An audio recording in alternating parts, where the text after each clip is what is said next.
चेत समर मानव तू है दो दिन का मेहमान। घણા સંતોએ જીવનને 4 દિવસનું કીધું છે, આ 4 દિવસની ચાંદની। એટલા માટે આપણા ભક્ત કવિ કહી ગયા ચેત સમર मानव तू है 2 दिन का मेहमान। कारण आदमी मुसाफिर है, आता है जाता है, आते जाते रस्ते में यादें छोड़ जाता।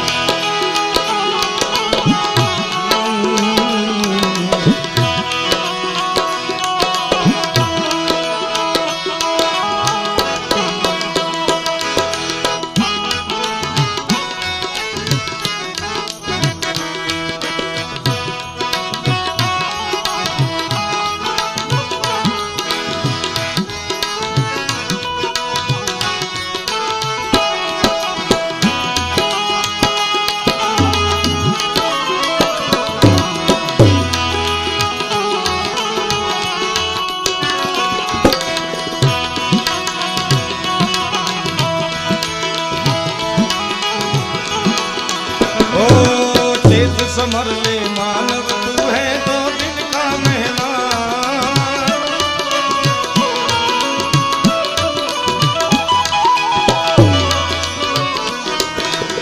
जैसा तेरा कर्म है भाई,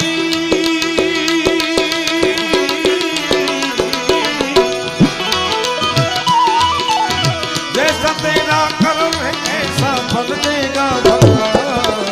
बोले शिव लहरी लहरी के दरबार में सबका खाता है, मेरे भोले के दरबार में सबका खाता है।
આપવામાં આવી છે. યજમાન પરિવાર મોરબી જીતુભાઈના પરિવાર એમના બહેનોની ખાસ ફરમાઈશ છે. વીજળીને